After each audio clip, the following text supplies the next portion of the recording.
Reloading a rifle is pretty straightforward. You've got in-shoulder reloads, you've got tucked under the armpit reloads, you've got weird reloads in confined spaces, and then of course you have your tactical reloads where you're retaining ammunition in the weapon while you're getting your new magazine source, and then you're doing a little swapperoo, inserting that mag back into the spent magazine or the half-spent magazine, back into your chest rig, your plate carrier, or on your belt.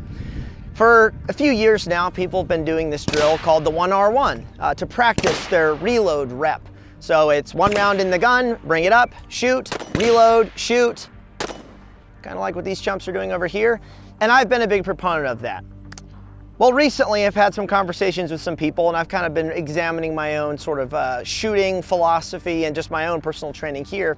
And I've come to the realization that a lot of folks, and I'm guilty of this too, but a lot of folks have prioritized the reload process in the 1R1 beyond the shooting process. Now, what is shooting? Well, what shooting is not is moving through houses really slowly with slow-mo music and a really faded color grade and some trap lord music in the background. That's not shooting. That's tactical movement or CQB or whatever you want to call it. But that's not shooting.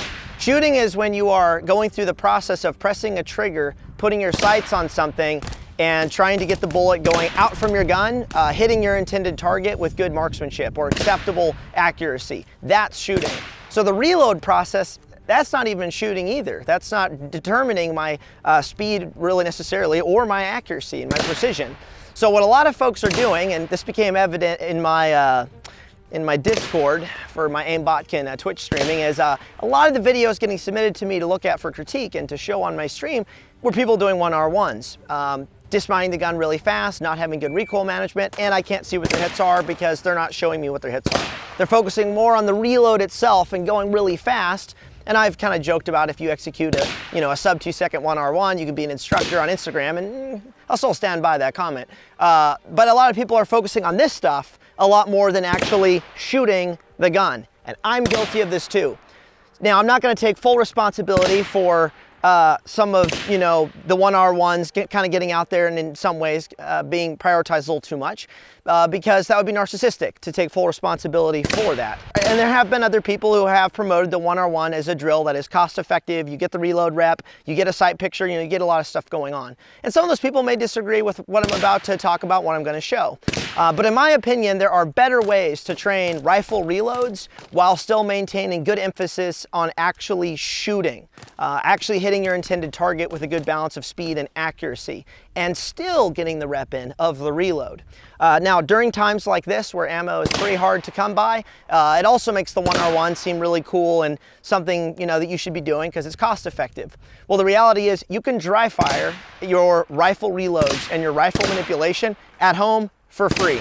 The only thing you have to put in is time investment. You don't have to shoot a single bullet to get really good at reloading a rifle. When you come to the range, what you should be focusing on, and I focus on this whenever I come out here, is simply my recoil control and my marksmanship. Because those are two things you can't dry fire at home.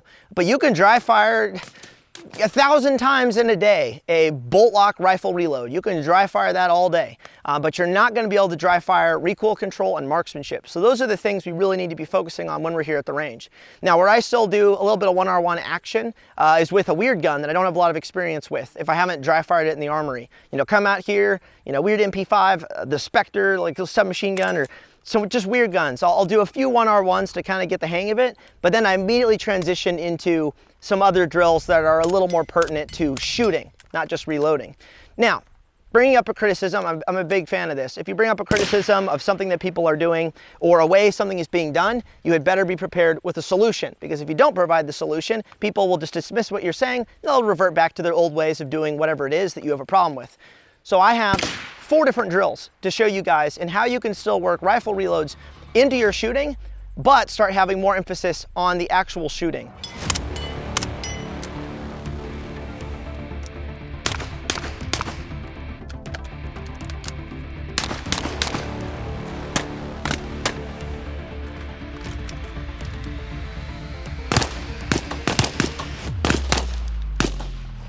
So first off, we're gonna demo the 1R1, the nice traditional standard that I've been filming for years with a lot of different guns.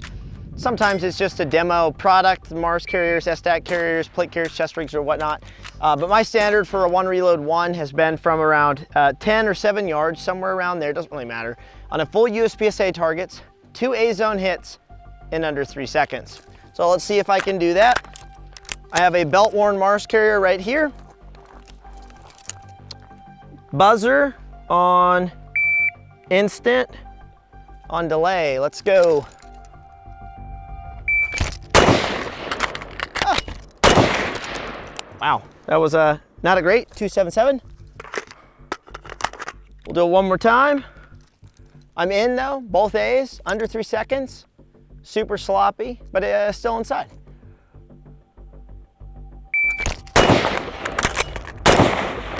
Ooh, right on the line. Okay, so as you all can see, blazing speed, acceptable accuracy up close, and that was in a 213. Now, what you all didn't see is my grip on the gun for my second shot was not great. But since I'm only firing one shot, I don't need a good grip. I can grab the mag well after my reload. I can literally throw the mag up in there and do this, fire one shot here at 7 yards, and get an A-zone hit. But if I was at 100 meters, or I'm shooting 5 rounds, I need to have that good grip. I need to be pulling this stock nice and tight into my shoulder.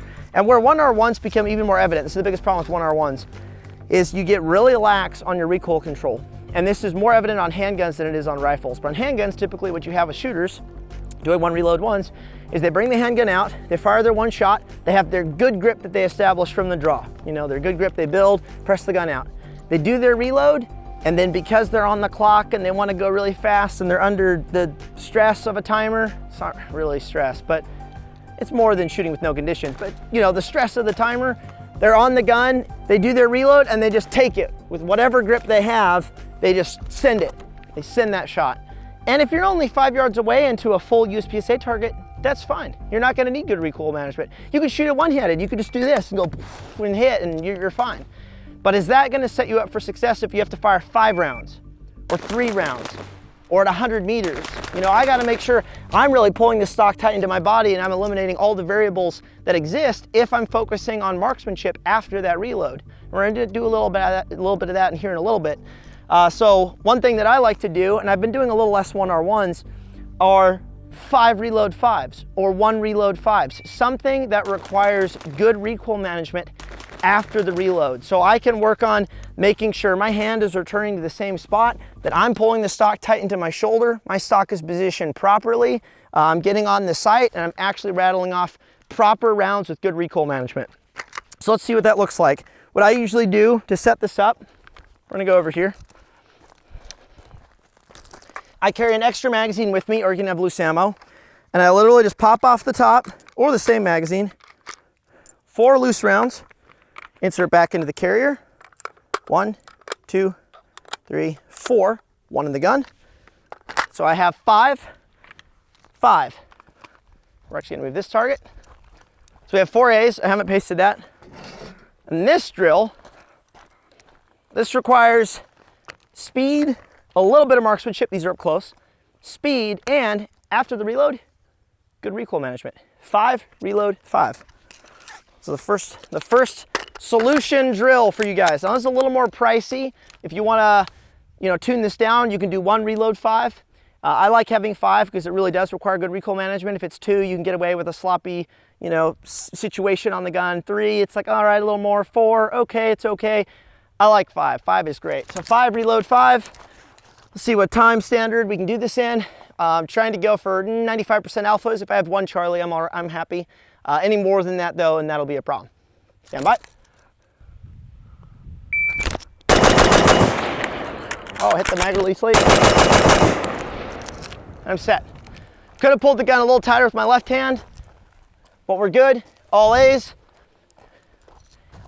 All A's right there. So this is a much more beneficial drill when it comes to if you want to work a rifle reload, because I'm still having some recoil management, which I can't practice with dry fire. I'm having a level of accuracy going for all A's, and that was in a time of saying I have an extra thingy in there. I might have shot 5 and 6 of a 4.3. Now I don't know what my time standard is for this, and maybe sub 5 or something like that. I could probably shoot a little bit quicker.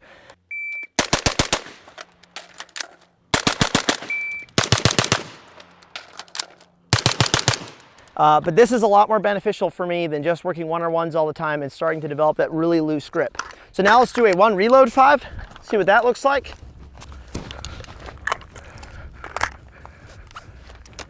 One, 5.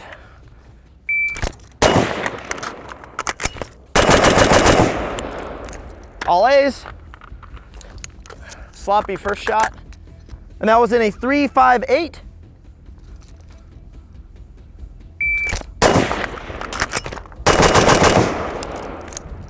And that was in a 2-8-4. And again, all A's, which the only way this is really gonna work is if I have good recoil management, because if I don't, the gun's just gonna go flying. It'll be all loosey-goosey.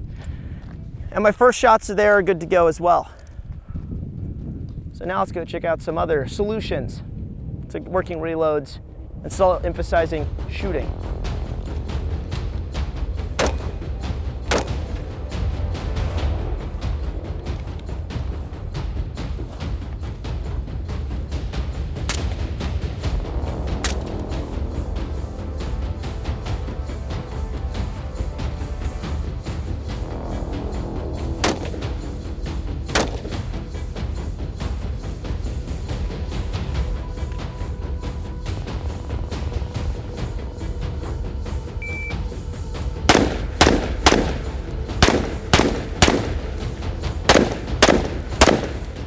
So if you want to practice reloading on the move, basically taking from what we just did from the barrier, 3 reload 3, so we're still getting some recoil management, and then requiring that good recoil management for those 3 rounds. If it was 5-5, that'd be a little better, but you know, we'll save some money and not shoot a lot. I mean, this is 300 blackout too, so I'm shooting like $20 a round.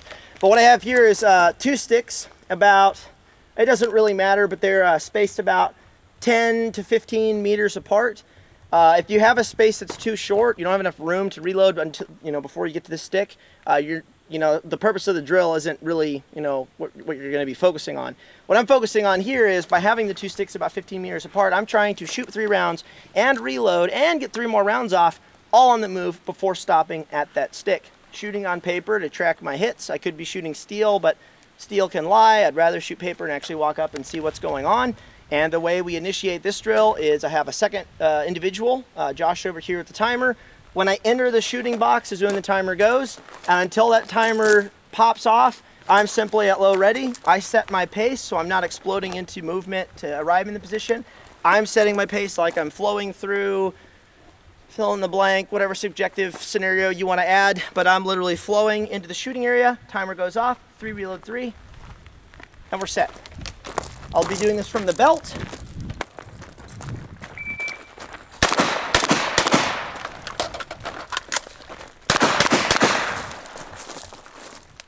So I dropped 2 Charlies on the right. This was on my last string, and this was my second to first shot. And the first string, my second shot.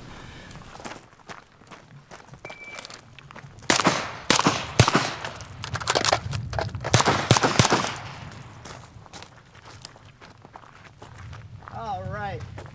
Oh, thought it was a clean run. Dropped it, Charlie. But I was working very hard, and this is where this drill is great. I'm moving. I'm also having to shoot 3 rounds. I'm not just doing that 1 round.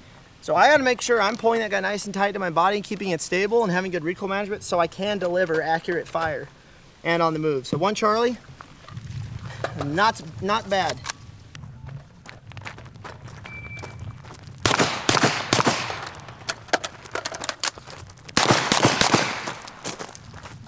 I've got 1 right here, 5 alphas, 1 Charlie. That was my last round as I was really getting torqued with the angles, but they're moving from the opposite direction. Same thing, I was really stable for those first 3. Just went dee, was set. So if you're wanting to work reload reps for the sake of working through your kit or experimenting with your pouches, your flop pouches, your bungee pouches, your T.REX inserted pouches, your placards, your whatever, fill in the blank. What I like to do for that is running a course of fire that runs through all my magazines. So every magazine is going to be timed overall, all together. I'll sometimes like break them apart and see like how fast this is compared to like belt or whatever. But what I like to do here is, what I'll be doing is 3 rounds once again, because it's a little bit cost effective, but I still get some marksmanship, some shooting in. 3 rounds standing. I'll be shooting steel or paper. Paper would be better. I would have much better, I could analyze what I'm actually doing, but I'll be shooting steel here from 40 meters.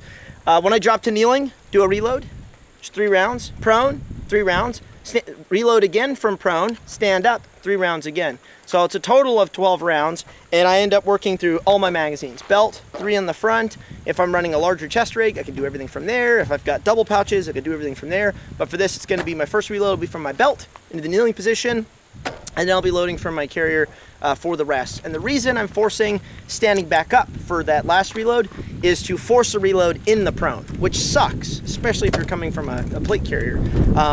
We ended in the prone, then I wouldn't have another reload from there that would be timed. So by forcing me to stand back up, which also, you know, it's good exercise, I actually have to do another reload in the prone position in order to get those 3 rounds off. So we'll be shooting C-zone steel, no makeups. I'm gonna count how many misses I have, and hopefully we go 100% on it.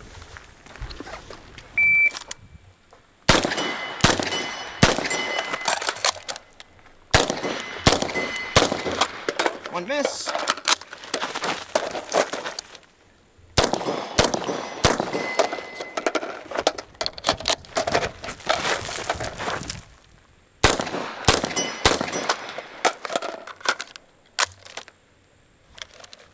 I got my sling there at the end, but that's kind of what it looks like. So I had, I think, 2 or 3 misses in there. Not great. So if I had been shooting paper, those would probably be delta hits, because that's a reduced Alpha Charlie steel. Probably don't have a total time. Ooh, actually I might. It's saying 20 seconds for 13 shots, so it's possible it actually got my time in there. But I worked through all my kit, all my mags, multiple positions. We'll be shooting this with paper here in a second to actually see what's going on and have a higher standard of accuracy.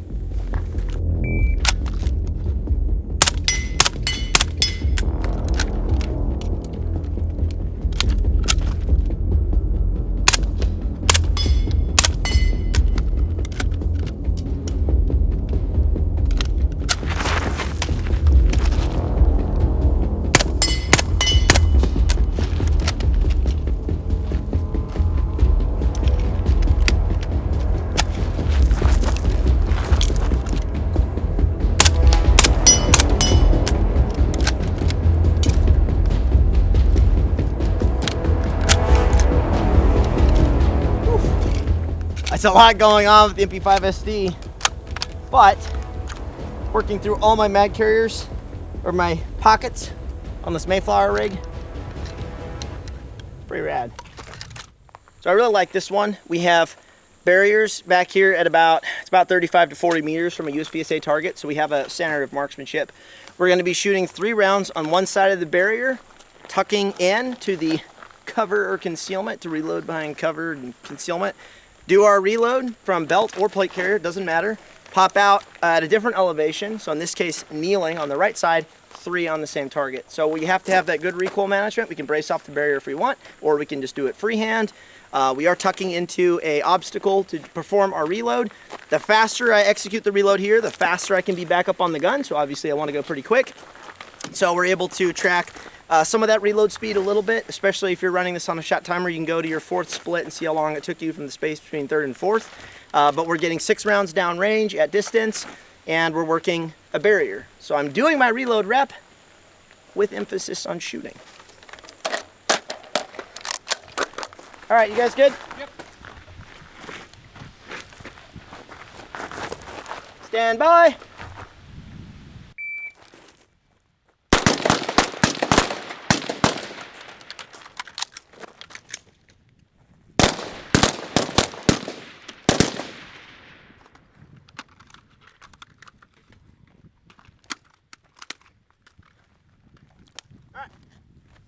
So I've got 4A's, head, Charlie. So my last group I held here, and I have a 33-yard 0 for my subsonic ammo to be flat at 100 based on the barrel length and everything with this gun. Ran some numbers. We can definitely clean that up. 4 A's, 2 Charlies. Both of these were the second shot. 5 A's and a Charlie.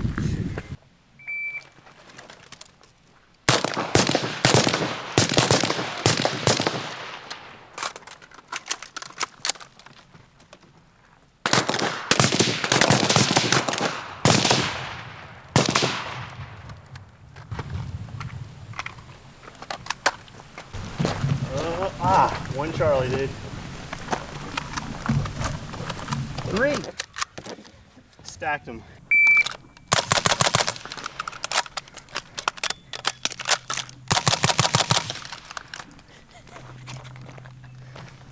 Been my first 55 reload in a while. It actually worked out pretty well.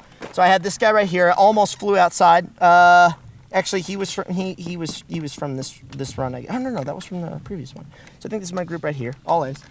Pretty sure that was there from the earlier group. And then I did have this guy on my initial burst of bullets. But not bad. Not bad at all.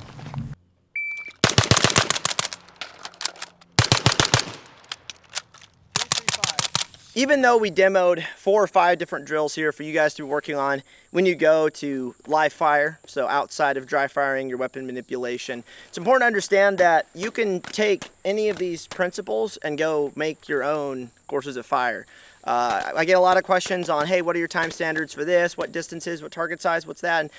And I know why people are asking that. They want a benchmark or some sort of standard to shoot for. But the reality is you can set your own standards and build your own drills just based off of principles that you need to practice. You know, if you need to work on your support hand only shooting, maybe do some drills that just focus on that. If you want to focus on marksmanship, but you also want to work reloads in, you know, maybe go back to 100 meters if you have that at your range. So a lot of personal or self-training really needs to be tailored to what you need. Don't just copy standards that instructors are putting out there or, you know, dudes are putting out. Use those as inspiration or ideas or a way to benchmark, but you know where you're at and what you need if you are willing to do some self-diagnosis and some analyzation. So the reality is all these drills that we did today, you can take all those and you can change the distances, you can change the target size, you can change target width, you can change all the variables here. But the main principle and premise of this video is showing that a 1R1, although useful for some stuff, has led to people prioritizing that beyond normal shooting skills, accuracy, speed and accuracy, and having some consistency with both of those things. So the 1R1, if you want to keep doing it for the training rep and, you know, feeling bolt lock, go ahead. You know, keep doing that, but understand that you're going to have to work in some other shooting drills to focus on your marksmanship. You know, 10 rounds at 100 yards, you know, 5 rounds at 50 yards in under 5 seconds, you know, stuff like that. So don't just focus on 1R1s. You've got to build in other shooting skills. And if you don't have a place to live fire, I've got one other drill for you to work on. This is imperative for shooting, and it's actually not even shooting, but it's imperative to the process. Give yourself 2 sticks. Start at 1 stick, have 2 targets you'll aim at, or 3 or 4, it doesn't matter, it doesn't have many targets, have more than 1. You are going to aim the weapon, rifle or pistol, at that target. When you are done aiming, you have a good sight picture, you're shooting it, you know, visually, mentally. You are then going to dismount the gun, and you are going to move to the next position. Before you arrive in that position, you are going to acquire the target, you're going to turn your head to the target, you're going to start getting onto the gun as you arrive into position, and then when you have a good sight picture, bang, you shoot that target, and then you transition to the next one. That drill right there, which you can do in your house, you can do practically anywhere without live fire, is going to help you when you come out to the range. It's going to build your weapon manipulation skills, your comfortability of moving, and those are the kinds of drills or practice people should be making versus just the 1R1s, just standing still, you know, in their bedroom, working mag changes. Because reloading is this much of shooting, there's a whole lot of other stuff out there you've got to practice. So I hope this was helpful, guys. So, you know, there's a lot of stuff to work on here, but let's raise our standards for our training and let's go beyond the drills that we're used to seeing on Instagram. I'm very guilty of this and posting certain kinds of videos, but let's go beyond that and look for higher standards for our own training.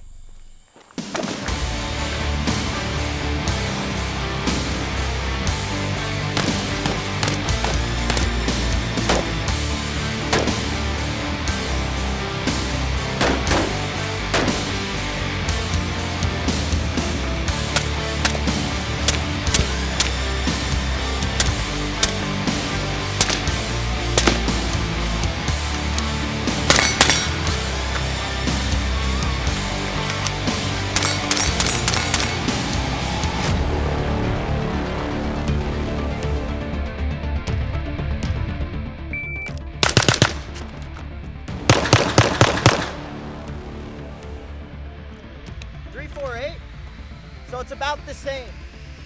Transitioning to a handgun versus reloading.